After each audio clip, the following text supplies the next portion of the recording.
বিরতির পর ফিরে এলাম ময়ূর ঝর্ণার দ্বিতীয় পর্বে। গ্রাম শেষ করে ঝোপঝাড়ের মধ্যে দিয়ে সরু পথ ধরে একটি পরিত্যক্ত কুয়োকে বাঁদিকে রেখে চলেছি ময়ূর ঝর্ণার খোঁজে।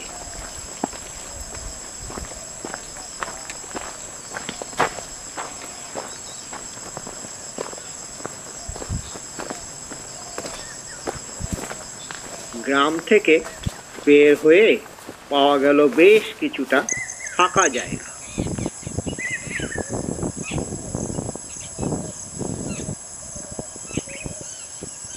এর চারিদিকটা পাথুরে উঁচু নিচু জমি, মাঝে মাঝে গাছ ও ঝোপঝাড়,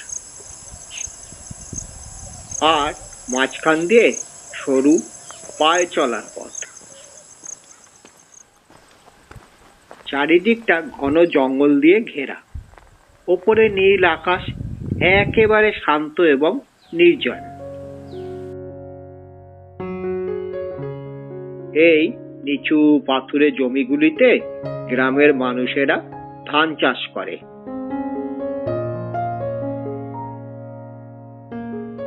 আর দূরে যে জঙ্গল দেখা যাচ্ছে, ওই জঙ্গলের মাঝেই আছে ময়ূর ঝর্ণা। দুই পাশে ধান ক্ষেতকে রেখে আল পথ ধরে জঙ্গলে প্রবেশ করতে হবে। কি অপূর্ব সুন্দর সবুজ ধান ক্ষেত! প্রকৃতি যেন তার সৌন্দর্যের ডালি এই বিজন প্রান্তরে সাজিয়ে রেখেছে। ডান দিকে দূরে জঙ্গল মাঝে একটি ছোট্ট পুকুর আছে। চারিদিকে জঙ্গল ঘেরা নির্জন পুকুর, কেউ চাইলে স্নান করতে পারে।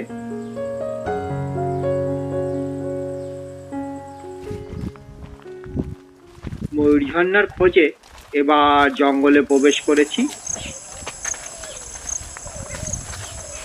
এই জঙ্গলটা কিন্তু বেশ গভীর এবং ঘন অরণ্য।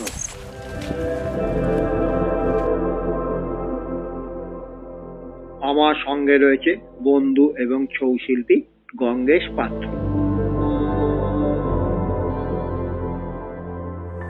গ্রাম থেকে ময়ূর ঝর্ণা প্রায় 2.5-3 কিলোমিটার হবে। পুরোটাই কিন্তু গভীর অরণ্যের মধ্যে দিয়ে হাঁটা পথ।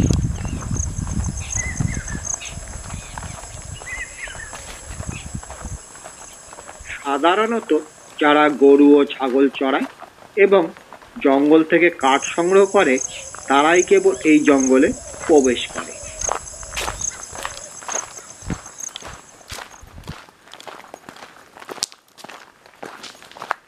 পথে একমাত্র সঙ্গী লাল পাথুরে রাস্তা, বড় ছোট শাল গাছের সারি, পাখির ডাক আর গা ছমছমে পরিবেশ।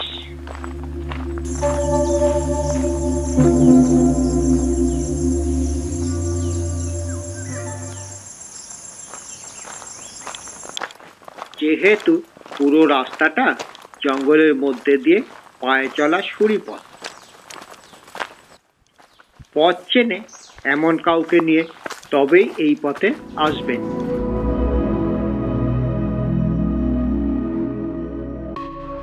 একবার পথ যদি হারান, জিজ্ঞেস করার কাউকেই এই বিজন জঙ্গলে পাওয়া যাবে না।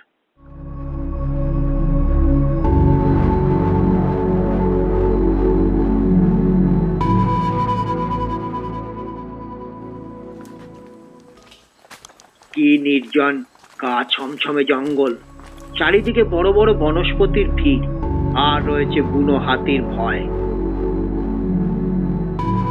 কখন যে তাদের দেখা পাওয়া যাবে কে বলতে পারে।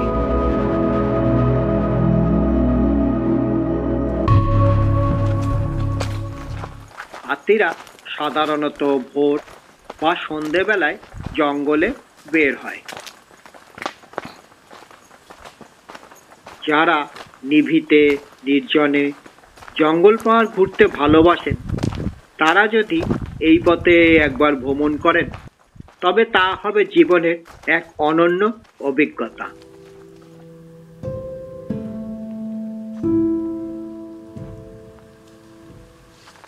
অনুভব করুন শাল, সেগুন, মহুয়া ও নাম জানা না জানা গাছের অরণ্যের মধ্যে দাঁড়িয়ে গা ছমছমে বন্য সৌন্দর্য।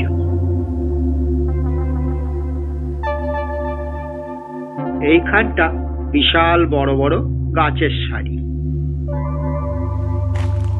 যেহেতু গভীর অরণ্য এবং মানুষের যাতায়াত নেই বললেই চলে, তাই গাছেরাও আপন খেয়ালে মনের আনন্দে বেড়েই চলেছে।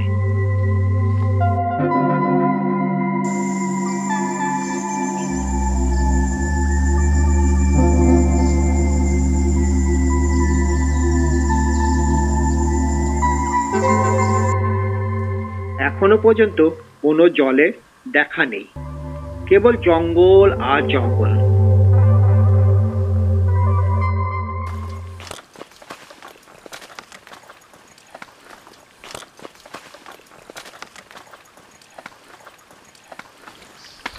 এতক্ষণ পর পাওয়া গেল একটি পাহাড়ি স্রোতস্বিনী।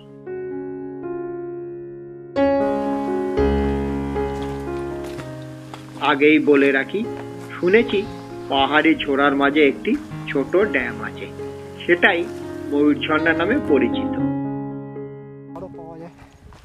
আমি বা গঙ্গেশ এই পথে প্রথম আসছি, সুতরাং সত্যিই জানি না ঠিক রাস্তা কোনটি এবং কত দূরে।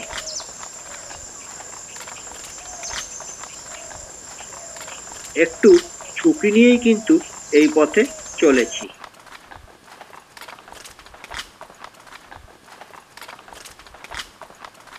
কাঠুরেদের কেটে রাখা কাঠের সারি,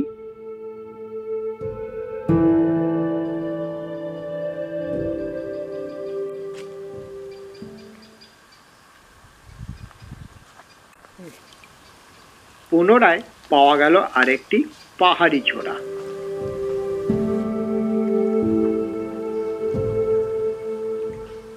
ছোট নদীটা দেখে কিছুটা আশার আলো দেখতে পাচ্ছি।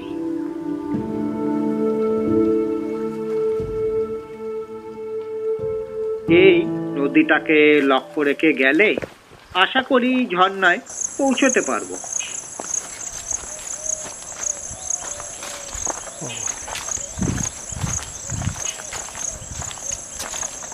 চারিদিকটা কি গা ছমছমে গভীর অরণ্য, দিনেও যেন কোথাও কোথাও আলো ঢুকতে ভয় পায়।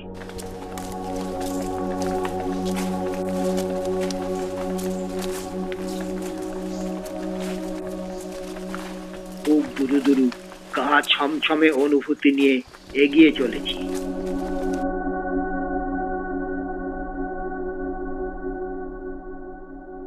জানি না ঝর্ণা আর কত দূরে, আদেও পৌঁছতে পারবো কিনা। আমার সঙ্গী বেশ দূরে, সুতরাং একটু জোরেই হাঁটতে হচ্ছে, কারণ পথ হারালে আর দেখতে হবে না। দূরে জলের শব্দ পাওয়া যাচ্ছে, মনে হচ্ছে এসে পড়েছি।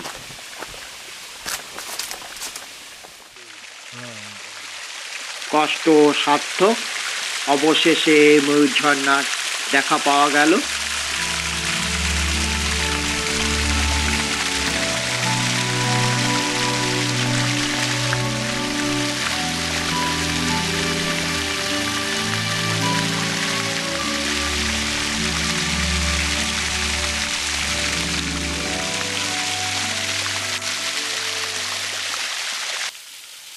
গভীর জঙ্গল মাঝে একটি পাহাড়ি নদীর ওপর ড্যাম।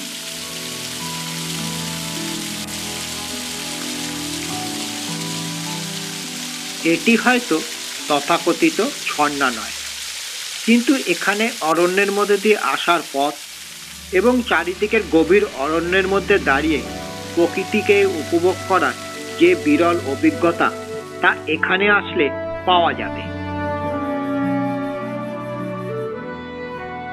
যেহেতু এইসব জঙ্গলে প্রচুর ময়ূর পাওয়া যায়, তাই ময়ূরঝর্ণা নাম হয়েছে। ঝোড়ার জল এই পথে এসে ড্যামের মধ্যে দিয়ে তিস্তির করে বয়ে জঙ্গলের মাঝে আঁকা পাকা পাথুরে পথ ধরে পাড়ি দিয়েছে কোনো এক অজানা পথে।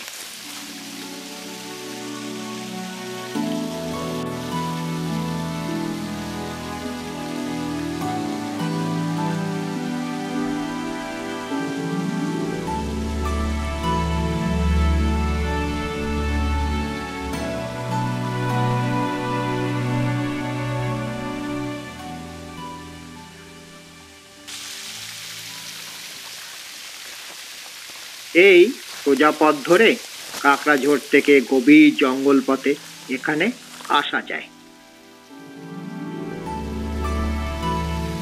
যদি একবার সুযোগ ঘটে, একবার না হয় চেষ্টা করা যেতে পারে। কি বলে আমার প্রিয় বন্ধুরা?